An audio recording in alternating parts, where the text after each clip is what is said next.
안녕하세요. 화학자 장홍재입니다. 술과 숙취에 대한 이야기를 몇 번 나눠본 적이 있지만 오늘은 조금 다른 관점에서 숙취 중 어지럼증을 이야기해 보겠습니다.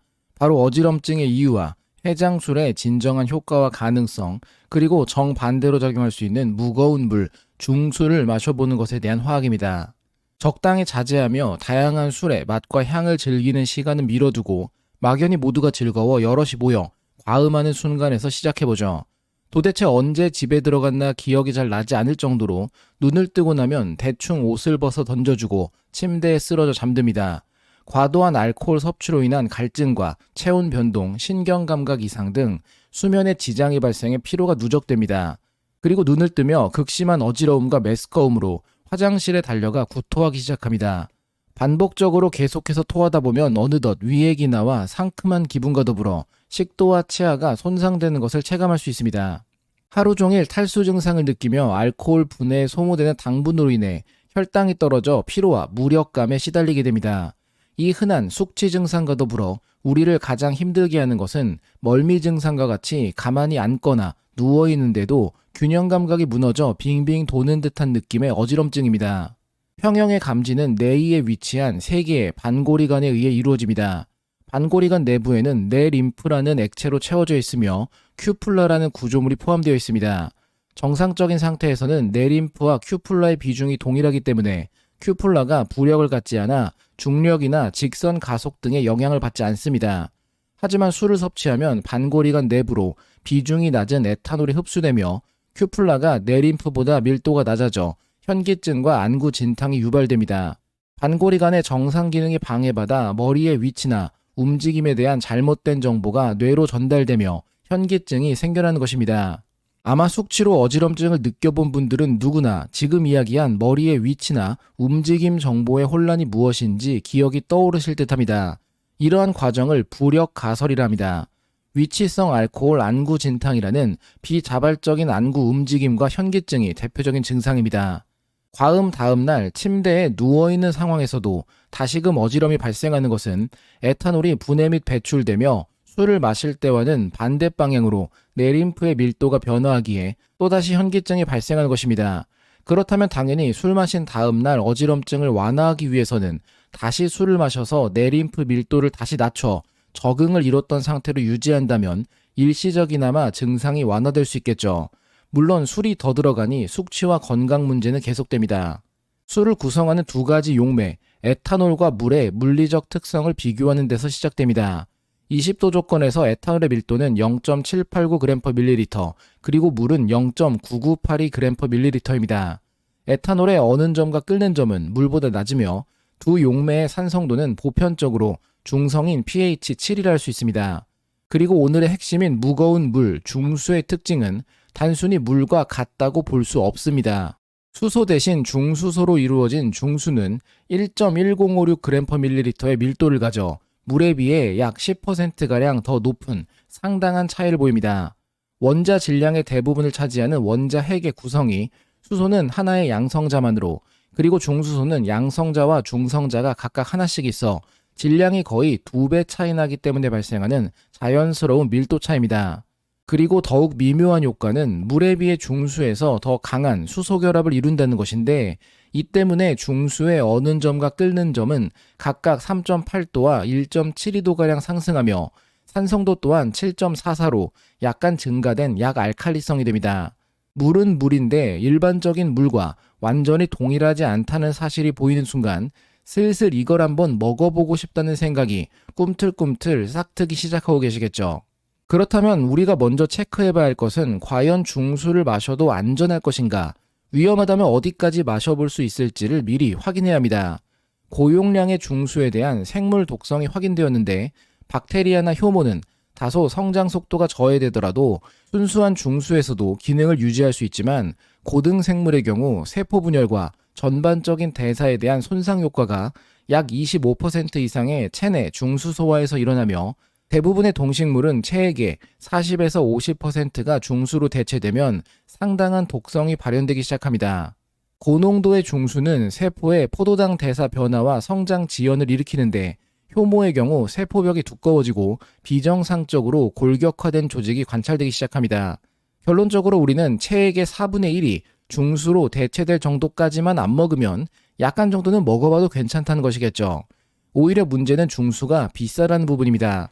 특히 판매되는 중수 시약을 구입할 때 순수한 중수만 존재하는 것과 NMR 등 다른 분석에 사용하기 위한 용도로 트라이메틸실릴 화합물들이 혼합된 경우가 있는데 당연히 중수만 있는 것을 구입해야 마셔보기 좋으며 한 컵 수준인 100g이 부가세 포함 약 40만 원에 달하기 때문에 매우 고급 음료인 셈입니다. 중수 섭취 효과 중 가장 특이한 것을 먼저 이야기한다면 동물과 식물 모두에게서 투여 시 일주기 진동 주기가 증가하는 것입니다. 일주기 진동은 약 24시간을 주기로 반복되는 생물학적, 생리학적 또는 행동적 과정들을 의미하며 일주기가 증가한다면 하루라는 생활 패턴이 24시간보다 더 길어진 형태가 되어버린 셈입니다. 이 중수 효과의 정확한 원인과 기작은 아직 밝혀지지 않았습니다만 개인적인 추측으로는 물이 핵심인 체내 환경에서 수소결합 세기 변동으로 신경 기능 등에 영향을 주었기 때문이 아닐까 싶습니다. 중수가 처음 발견 및 분리된 후 사람들이 가졌던 가장 큰 궁금증은 중수의 맛이 어떤가에 대해서입니다. 중수에 대한 발견을 이뤄낸 인물이자 맛에 대한 논의를 사이언스를 통해 처음 제안했던 것은 H.C. 유레이라는 저자명에서 눈치채신 분도 있겠지만 초기 지구의 환원성 대기에서 아미노산의 합성을 연구했던 해럴드 클레이튼 유리와 동일 인물입니다. 유리 밀러 실험이라는 고대 지구 대기의 전기방전 실험으로 유명한 바로 그 과학자가 중수 맛을 궁금했던 사람이었습니다. 1930년대 순수한 중수의 맛이 물과는 다르며 대부분 단맛으로 묘사된다는 일화가 있어 왔는데 이에 대한 분석과 규명은 현대에 이르러서야 가능했습니다. 단맛은 맛의 한 종류로 구분되듯 명백하게 미각 수용체가 밝혀져 있습니다. 테이스트 리셉터 2와 3로 표기되는 G 단백질 결합 수용체의 이 합체는 단맛을 느끼는 주요 수용체로 알려져 있으며 인간은 이를 통해 다양한 천연 및 합성 감미료를 인식할 수 있죠.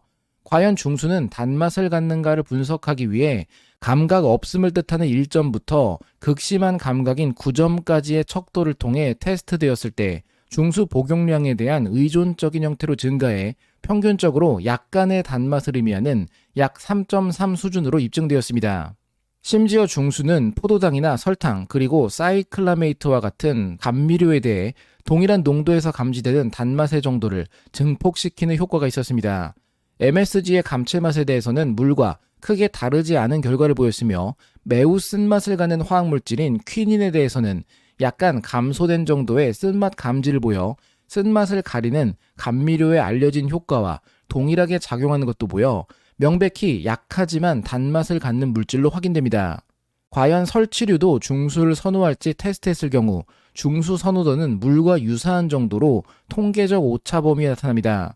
이전 관련된 보고에서는 쥐가 중수를 많은 양 섭취하면 유독하다는 사실을 통해 스스로 중수를 회피하는 학습을 이뤄내며 이것이 가능한 신호작용이 무엇인지는 명확하지 못합니다. 결국 중수에 대한 초기 반응이 그리 매력적이지 않으며 설치류에게는 단맛으로 느껴지지 않는다는 사실을 의미합니다. 인간을 대상으로 한 다양한 테스트로부터 얻어지는 최종적인 결론은 중수는 달다는 것입니다. 이제껏 얻어진 결과를 종합한다면 인간과 설치류 사이에 기능적 차이가 있는 조절 부위인 테이스트 리셉터 3에 의해 단맛에 대한 감지가 달라지며 단맛 수용체를 통해 인식되는 것으로 볼 수 있고 수용체 구조에서 물의 결합 부위가 발견됨과 동시에 중수에 대한 잠재적인 표적이 존재한다는 사실로 이어지기에 인간의 단맛 수용체는 중수를 달게 느끼게 됩니다. 사실 이 관점은 물에도 맛이 있다는 것으로부터 확장될 수 있습니다. 물을 감지하는 미각 수용체가 있는지에 대한 논쟁도 계속되었는데 물에 대한 미각 반응이 신맛을 감지하는 것으로 알려져 있는 산감지 미각 수용체 세포에 의해 매개된다는 것이 확인되었습니다. 특히 포유류가 체외의 물을 인식하는데 산을 감지하는 신맛 수용체가 중요한 역할을 한다는 것이죠. 이 모든 과정의 시작이 물의 자동 이온화에 의한 수소 양이온으로부터 이루어지는 만큼 수소 결합이 더 강하고 pH가 높은 중수는 신맛 수용체를 덜 자극하며 단맛 수용체에 관여하기에 우리는 단맛을 체감할 수 있는 셈입니다. 이제 중수를 마셔볼 수 있을 텐데 문제는 중수를 많이 마셔도 숙취 아닌 숙취가 발생한다는 것입니다. 에탄올이 전정기관 내림프의 밀도를 낮춰 회전성 현기증을 유발했던 것과 정반대로 물보다 1.1배의 밀도를 갖는 중수의 섭취는 내림프 밀도를 오히려 증가시켜 술과 정반대 기작으로 회전성 현기증을 유발합니다. 실제로 사람과 동물을 대상으로 한 연구에 따르면 중수를 섭취하면 어지러움, 구역질, 무의식적인 안구 움직임이 발생해 술 취한 것과 완벽히 같은 증상을 유발하게 됩니다. 뇌에서 이온과 물의 항상성이 신경기능 및 질환과 밀접하게 관련될 수 있는데 중수는 일반 물과 물리화학적 특성이 달라 이온 채널의 작용과 생체 내 화학 반응 속도에 영향을 줄 수 있습니다. 자, 그렇다면 우리는 중수로 술을 만든다면 어떨지에 대해 고민해보게 되죠. 술은 효모에 의해 당분이 발효되며 생성됩니다. 가장 간단한 방식은 포도당이 피루부산을 거쳐 대사 과정을 통해 에탄올을 형성하는 것인데 의외로 술을 직접 만들려면 재료가 간단해서 설탕과 물을 멸균된 용기에 혼합한 후 건조 효모를 투입하고 과도하게 발생하는 이산화탄소를 외부 기체 유입 없이 배출하기 위한 에어록을 설치해 발효 과정을 거치며 만들 수 있습니다. 그리고 이를 걸러낸 후 증류한다면 증류주가 되는 것이죠.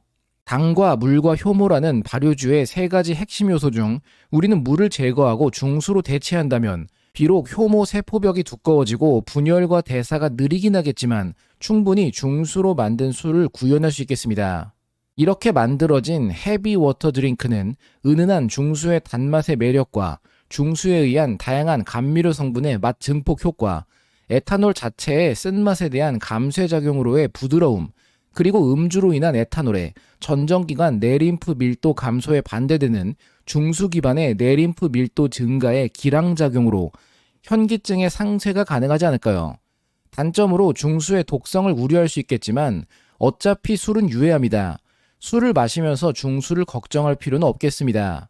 저는 이 장대한 궁금증을 해결하기 위해 연구실에 증류기구 등을 하나씩 갖추고 있는 중입니다. 참고로 술에 대한 여러 이야기들과 중수 맛에 대한 언급은 장홍재라는 분이 올해 출간한 들뜨는 밤엔 화학을 마신다라는 책에도 있으니 딱히 관심 없으셔도 한 권 읽어보시는 것도 좋겠습니다. 결론입니다. 숙취 중 어지럼증은 물에 비해 낮은 밀도를 갖는 에탄올이 반고리간 내림프 밀도를 낮춰 발생하는 현상이며 이를 완화하려면 다음날 변화하는 밀도는 해장술로 다시 낮게 유지하는 참신한 방법으로 일시적이지만 가능할 수 있습니다. 그리고 정반대 역할을 하는 것은 물에 비해 밀도가 높은 중수이며 중수는 물과 생각보다 많이 다르고 의외로 달콤한 맛을 갖습니다. 이에 저는 풍부한 단맛과 어지럼증 상쇄 효과를 검증하기 위해 중수로 술을 만들어 마셔볼 예정입니다.